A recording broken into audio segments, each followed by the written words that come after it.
Praise the Lord.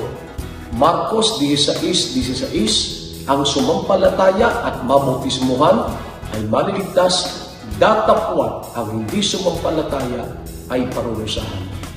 Sa nakaraan po nating pagpapahayag, binigyan natin ng diin, mga kapatid, ang pananampalataya. Ito ay nanggagaling sa pakikinig ng salita ng Diyos. Dito sumisibol ang pananampalataya. Ngayon naman, bibigyan din natin ang bautismo. Napakahalaga nito, mga kapatid. Bakit kinakailangan tumanggap ang bawat isa sa atin ng bautismo? Sapagkat ang pagpapabautismo, mga kapatid, ayon sa Biblia, Roma Kapitulo 6, versikulo 3 hanggang 4, o hindi baga ninyo nalalaman, tayong lahat na mga nangabautismuhan kay Kristo Jesus ay nangabautismuhan sa kanyang kamatayan.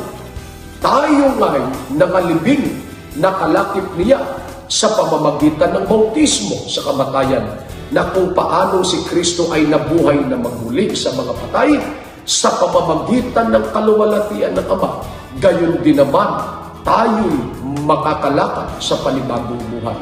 Bakit mahalaga ang bautismo? Ang bautismo ay kaligtasan. Ito'y paglilibing ng ating lumang pagkatao, ng ating kasalanan, at pagdakay, makakalakad tayo sa panibagong buhay. Naway, napagpala ka ng salitang ito ng Panginoon. Pagpalain ka ng Diyos, kapatid. Maaari po kayong magtanong, mga kapatid, sapagkat walang tanong na di walang sagot sa Biblia, pagkat ang salita niya ay katotohanan.